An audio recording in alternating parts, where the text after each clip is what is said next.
இல்லையா? எனக்கு கொடுக்கப்பட்ட வார்த்தை வந்து என் தேவனே என் தேவனே ஏன் என்னை கைவிட்டீர். இது வந்து மார்ச் விசேஷத்துல 15:34 இருக்கு இந்த வசனம். இது வந்து ஆண்டவர் இயேசு கிறிஸ்து நமக்காக இந்த உலகத்துல பிறந்து நமக்காக அவர் போயிட்டு அந்த சிலுவையில இருக்கும் பொழுது சொன்ன வார்த்தை. எதனால அவர் வந்து பிறந்து அவர் நம்மளோட பாவத்தெல்லாம் இது பண்ணணும். அவர் முன்னாடி நிறைய பேர் அனுப்புனாரு, அவரை பத்தி சொல்றதுக்கும் அற்புதங்களை செய்யறதுக்கும் நிறைய அனுப்புனாரு. ஆனா யாராலையும் பாவ மன்னிப்பு கொடுக்க முடியும், அவரால் மட்டும்தான் கொடுக்க முடியும். அதனாலதான் அவரே ஆட்டுக்குட்டியானவர், அவர் பிறந்து அவரே வந்து அவர் தன் உயிரை கொடுத்து அவர் நம்மளை படைச்சு நம்மளுக்காக அவர் இறக்கணும்னு அவருக்கு என்ன இதுவா. அதே போலதான் நிறைய பேர் அவர் சொல்றாரு, என் தேவனே ஏன் என்னை கைவிட்டீர். அவ்வளவு கஷ்டமா சொல்றாரு. தன் பிதா அவர் பண்ற துயரத்தை பார்க்க முடியாம தன் தலையை அவர் திருப்பி கொண்டாராம். அந்த ஒரு செகண்ட் அதை கூட அவரால் தாங்கிக்க முடியாம சொல்றாரு. நம்ம சும்மா சொல்றோம், நமக்கு எவ்வளவு பிரச்சனைகள் இருந்தோம், நமக்கு எவ்வளவு ஆண்டவர் எப்படி பண்ணீங்க, நம்ம சில விஷயம் கேட்டிருப்போம், நம்ம எங்களுக்கு ஹெல்ப் பண்ணுங்க நிறைய பேர்ட்ட கேட்டிருப்போம். அவங்க சொல்லுவாங்க நான் பண்றேன்னு சொல்லிட்டு கடைசி நேரத்தில் பண்ணாம போனவங்களும் இருக்காங்க. அவங்களுக்காக நம்ம என்ன பண்ணுவோம், ஏன் இப்படி பண்ணீங்க, அவங்ககிட்ட நம்ம கோச்சிப்போம், பேசாம போயிடுவோம். அவங்களுக்காக உட்காந்து ஜெபிக்கும் போதுதான் அவங்க வாழ்க்கையில அற்புதங்கள் நடக்கும். இப்போ இதே போல யார் யார் வாழ்க்கையில இந்த கைவிடுற சூழ்நிலை வந்திருக்குன்னு பாத்தீங்கன்னா, யோபு 2:10 வாசிங்க.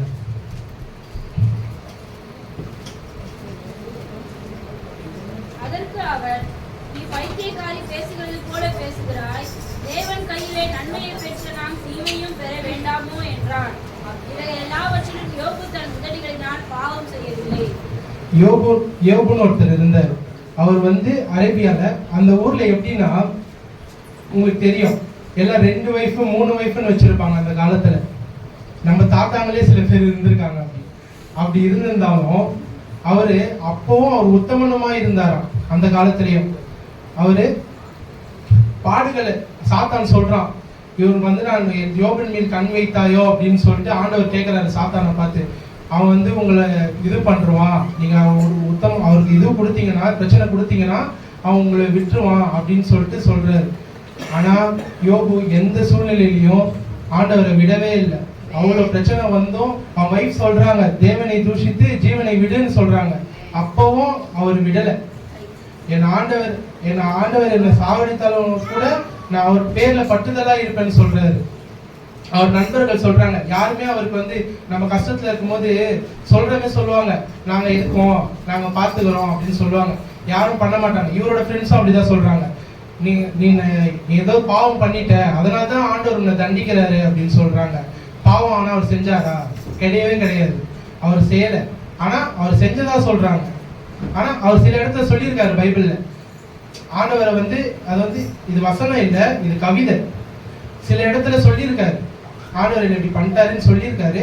ஆனா அவர் ஒருபோதும் ஆண்டவர் இல்லைன்னு அங்கேயும் சொல்லல. அதே போலதான் கெட்டகுமாரன் கதை தெரியுமா உங்களுக்கு?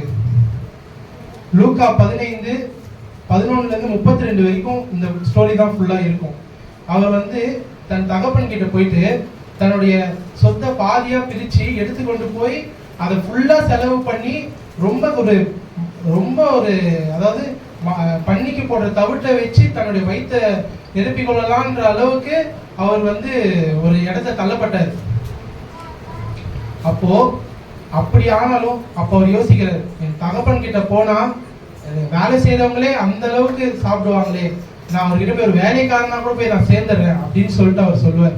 அங்க போய் அவங்க அப்பா தூரத்துல அவரை பார்க்கும்போது ஓடி போய் அவரை கட்டி பிடிச்சு, அவர் அழுக்கா இருக்காரு இதுவா இருக்காரு எதையுமே பார்க்கல, ஓடி போய் அவரை கட்டி கொண்டு அவருக்கு முத்தம் கொடுத்தாரு என்று பைபிள் சொல்லுது.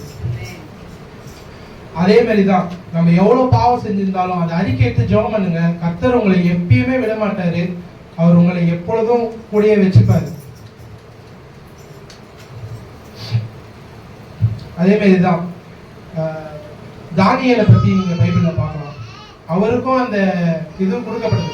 அந்த ராஜா வந்து பாபிலோன் தேசத்துல அந்த ராஜா வந்து தன்னைத்தான் வணங்க வேண்டும் அப்படின்னு சொல்லிட்டு, ஆனா அந்த ராஜா சொல்லல, ராஜாவின் கூட இருக்கவங்க ராஜாவை சொல்ல வச்சாங்க. ராஜா வந்து தானியேலுக்கு நல்ல ஃப்ரெண்டா தான் இருந்தாரு. கூட இருந்தவங்க சொல்ல வச்சு அந்த அந்த இதுவை கொடுத்ததுனால தானியேலை தூக்கி சிங்க கெபில போட்டாங்க. சாத்ராக் மேஷாக் ஆபேத்நேகோவை தூக்கி அக்கினியின் சூளையில போட்டாங்க. அப்போ கூட ஆண்டவர் தூதர்களை அனுப்பி அந்த சிங்கத்தின் வாயை கட்டினாரு. அக்னியில போட்டவங்க முடி கூட கருகாம கர்த்தர் பாதுகாத்து கொண்டாரு அவங்களை. இவ்வளோத்தையும் செய்யறாரு. அவரும் நம்மளை கைவிடல. ஆனா ஒரே ஒரு விஷயம் சொல்றேன், நீங்க நிறைய விஷயம் பண்றீங்க, அது ஆண்டவருக்கு பிரியம் இல்லாம இருக்கு. எல்லாரும் சொல்லுவாங்க வெளியில இப்போ சர்ச்சுக்கு போறாங்களா அவங்க நல்லவங்க, அவங்க எதுவும் பண்ண மாட்டாங்க. அப்படி கிடையவே கிடையாது.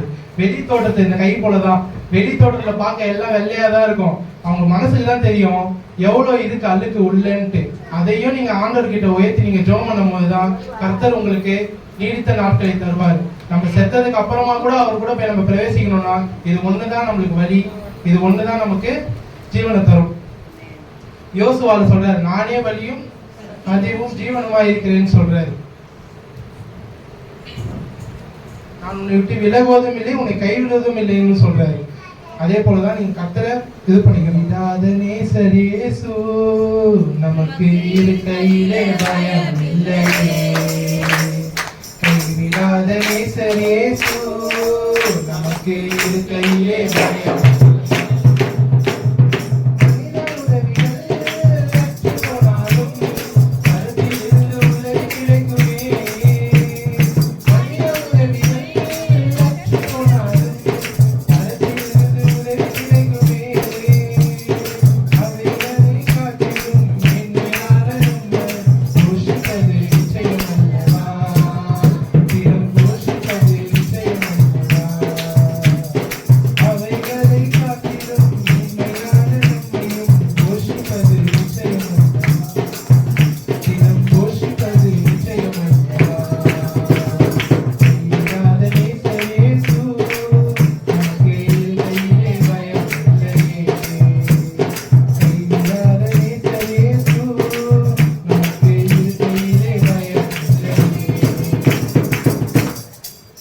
அவர்கிட்ட ஜெபம் பண்ணுங்க, கேளுங்க. இந்த இடத்துல அவர் நமக்காக மரித்திருக்காரு, அது முதல்ல நினைவு கூறுங்க. நம்ம எதுவுமே பண்ணாம ஆண்டவர் எனக்கு எதுவுமே செய்யல, எதுவுமே எனக்கு வர மாட்டுது, வரும் பிரச்சனை வரும்.